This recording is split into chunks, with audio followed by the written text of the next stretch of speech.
Jangan lupa subscribe, like, komen, dan share YouTube TVRI Bengkulu. Dan nyalakan loncengnya ya. Sahabat sehat, Anda kembali menyaksikan Dokter Kita Bersama Kita Sehat dengan tema kita kali ini membahas mengenai creeping eruption, waspadai jejak merah. Tadi sudah disampaikan Dokter Wenti, lanjut Dokter Rista, kita masuk ke faktor risiko ya dok ya? Betul, kita lanjutkan ya, sedikit lagi. Oke, sekarang kita bicara soal faktor resiko dari cutaneous larva migrans. Jadi yang pertama itu adalah ini nih, sebenarnya ini yang paling besar ya komponennya ya dok ya, yaitu kebiasaan tidak menggunakan alas kaki. Dan itu kayaknya tuh jadi budaya ya, khususnya tuh anak-anak. Jadi kalau anak-anak itu nggak pakai alas kaki dianggap biasa. Padahal sebenarnya budaya memakai alas kaki, sendal, sepatu, pokoknya beranjak dari luar rumah itu seharusnya kita sudah mengenakan sendal ataupun sepatu. Jadi sebenarnya nggak ada alasan karena dia masih kecil nggak apa-apa ya, nggak usah pakai sendal atau sepatu. Nah itu nggak boleh karena nanti menjadi kebiasaan. Nah takutnya ketika kita nggak mau pakai alas kaki, sebenarnya bukan cuma creeping aja yang bisa menginfeksi ya dok ya. Ada banyak sekali penyakit-penyakit yang bisa masuk, cacing kremi misalnya dan lain sebagainya, dan itu bisa menyebabkan banyak komplikasi. Jadi sebenarnya penggunaan alas kaki itu harus mulai dibudayakan sejak anak itu tahu berjalan dan tahu menginjakkan kaki keluar rumah gitu ya.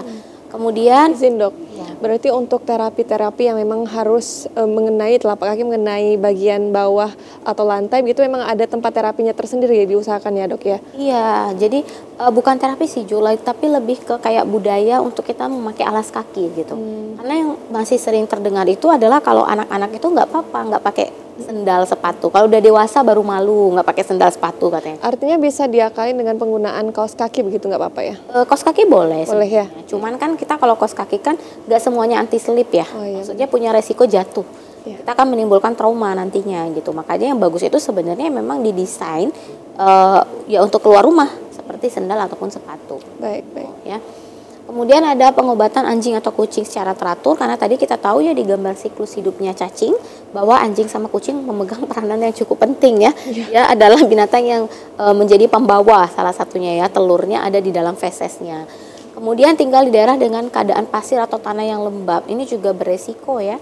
Karena tadi ya udah dibilang semakin musim hujan tinggi, curah hujan tinggi, kelembapan tinggi misalnya. Nah itu dia akan bisa menjadi tempat berkembang biaknya cacing dengan sangat besar gitu ya, dan itu beresiko. Usia tadi berkaitan dengan mitos tadi ya, lihat nih gambarnya anak-anak semua kan gitu. Jadi seringkali dianggap yang dewasa kalau keluar rumah nggak pakai sendal itu baru malu. Tapi kalau anak-anak dianggap hal biasa, main bola misalnya. Padahal kita tahu kalau main bola kan di lapangan ya gitu. Apalagi kalau misalnya di daerah-daerah pelosok itu kan lapangannya tanah ya. Gitu. Belum lagi banjirnya. Nah betul, kita nggak pernah tahu ya. Lalu kemudian ini ya, berlibur ke daerah tropis atau daerah pantai, intinya sih sebenarnya yang kontak langsung ya dengan tanah. Ini contohnya kayak di sawah, di ladang kan banyak lumpur, di pasir, di laut juga seperti itu ya. Itu juga ada banyak ya kemungkinannya telur cacingnya ya. Dan juga cuaca atau iklim. Ini sebenarnya kaitannya tadi ya dengan kelembapan ataupun curah hujan. Ya. Nah ini semua adalah faktor resiko dari creeping eruption atau cutaneous larva migrans ya. Nah, bagaimana sih gejalanya? Tadi sebenarnya sudah disinggung sedikit oleh Dr. Wenti ya, kita ulas aja. Kalau lokasi atau predileksi biasanya di daerah yang mana paling sering kontak dengan lingkungan, terutama tanah dan di luar, pasir, tanah, kayak persawahan dan lain sebagainya. Berarti apa logikanya? Ya udah kaki, tungkai bawah. Kalau kita duduk berarti daerah bokong dong, paha itu ya yang paling sering. Gejalanya apa yang akan muncul? Pertama sih mungkin belum bergejala banget ya, seperti kata Dr. Wenti, karena masih proses berkembang juga akan cacingnya. Namun cacing di situ dia diam di situ, dia akan semakin berkembang kan. Nah itu nanti dia akan semakin muncul keluhannya seperti mulailah muncul jalur yang berkelok-kelok. Ih kenapa ya di kulit aku kok jalurnya tegas gitu ya, kayak alur-alur di sungai misalnya. Kemudian juga dia kenapa terasa gatal banget ya, terus selain dari gatal juga terasa panas, hangat, dan juga kemerahan. Kalau ini sih biasanya ini bahasa medisnya ya, ini nggak usah sih nice to know aja. Lesi berkelok atau lesi linier, serpiginosa dan lain sebagainya. Nah larvanya ini nanti dia akan terus bergerak ya, berkembang semakin membesar dalam hitungan hari gitu ya. Dan biasanya dia akan semakin gatal juga gitu. Makanya itu yang membuat pasien akan datang mencari pertolongan ke vaskes primer. Nah biasanya kita kalau gatal respon kita apa sih? Pasti garut ya. Iya. Nah, ternyata garutan itu bisa menyebabkan luka infeksi sekunder.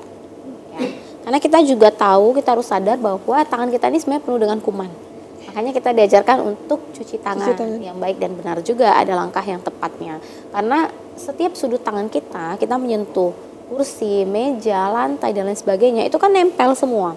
Cuman nggak kasat dengan mata aja, makanya kita nggak serem ngelihatnya. Gitu. Tapi ketika kita gores dan akhirnya luka, ada perlukaan, berarti ada jalur masuk baru mikroorganisme ke dalam tubuh yang menempel di tangan tadi. Maka itu bisa akan memperburuk keadaan. Misalnya dia menjadi tambah bengkak, tambah merah, yang aturannya mungkin nggak terlalu merah banget, merahnya cuma di jalurnya. Tapi karena tadi tangan kita kotor, apalagi mungkin pas lagi di ladang ya gatalnya misalnya, terus kita habis dari megang tanah, terus kita langsung garut. Nah, itu kita bisa kebayang ya, seperti apa dia gitu. Lalu kemudian apa yang akan dilakukan? Jadi ketika datang ke dokter, biasanya dari anamnesis atau wawancara medis kita sudah tahu sih gambarannya ke arah mana. Ditambah dengan kita melihat lesi kulitnya. Nah, tapi tetap sebenarnya kita butuh pemeriksaan penunjang untuk meyakinkan bahwa itu benar nggak sih cacingnya adalah cacing tambang yang Ankylostoma duodenale dan teman-temannya tadi. Nah, caranya bagaimana? Biasanya kita akan melakukan pemeriksaan histopatologi kulit. Jadi bisa berupa kerokan, misalnya kita ambil sampel lalu kita bawa pemeriksaan ke lab, kita periksa di bawah mikroskop, nanti akan terlihat yang gambaran cacing tadi di depan ya, di slide awal ya. Oh, seperti itu cacing Ankylostoma duodenale dan teman-teman. Gitu ya. Sebenarnya diagnosa pastinya itu adalah kalau kita ketemu benar cacing itu di situ. Karena tadi stadium diagnostiknya adalah cacingnya itu ya, kita ketemu. Nah, ini gambaran lesinya kelihatan betul ya, dia memang berbentuk alur kan, kelok-kelok seperti lekukan sungai. Jadi memang sebenarnya gampang sih dibedakan ya, untuk masyarakat yang menonton juga bisa langsung tahu. Pokoknya kalau lesinya seperti ini, itu kayaknya kemungkinannya adalah cacing. Gitu ya, karena seperti, beda ya. Iya, izin seperti urat-urat begitu dok ya? Betul, urat, menonjol, lekukannya itu tegas. Jadi batasnya itu tegas, lebih meninggi dibandingkan dengan permukaan kulit di sekitar. Nah, ini dia. Ini sebenarnya nice to know aja ya, kayak eritema, kemerahan, kemudian ada lesi yang panjang dan berkelok-kelok, lebih meninggi dibandingkan dengan kulit sekitarnya. Dia berbatasnya lebih tegas. Konsepnya yang perlu masyarakat ingat yaitu 2 sampai dengan 8 minggu. Seperti kata Dr. Wenti tadi, sebenarnya dia akan bisa mati sendiri. Cuman logikanya kita nggak mungkin dong akan ada penurunan quality of life ya kalau selama 2 bulan kita garut-garut terus atau kita gatal ya. Kemudian kadang juga ditemukan adanya vesikel. Vesikel itu kayak gelembung yang berisi cairan ya. Biasanya sih ini bisa ada infeksi sekunder ya kalau dia sudah terlalu bermacam-macam gambaran lesi kulitnya, itu bisa jadi sudah ada infeksi sekunder. Kemudian larvanya juga bisa bergerak dan berpindah-pindah ya, ukurannya beberapa milimeter dan dalam hitungan hari bisa berubah jadi berapa sentimeter karena memang dia semakin membesar gitu ya. Dia gatal dan juga agak sedikit nyeri ya. Nah, sekarang kita lihat nih tata laksananya. Tata laksananya itu bisa secara topikal. Topikal tuh kayak berupa salep ya, ada namanya salep anti jamur ya.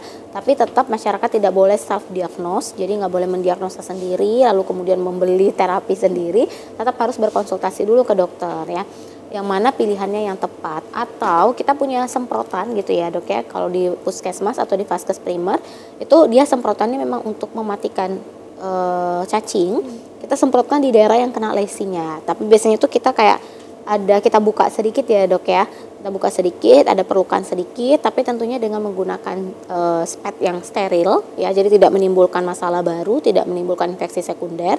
Lalu kemudian kita semprotkan secara topikal ya jatuhnya ya, mirip salep tapi semprotan, dan dia itu anti cacing ya, untuk membunuh cacing, anti hemeltik ya. Itu yang topikal ya dok ya. Ya, baik, selanjutnya kita di sistemik sama kombinasi. Nah, nanti boleh dijelaskan usai jeda pariwara berikut ya. Pemirsa jangan kemana-mana, tetap bersama kami dalam Dokter Kita Bersama Kita Sehat.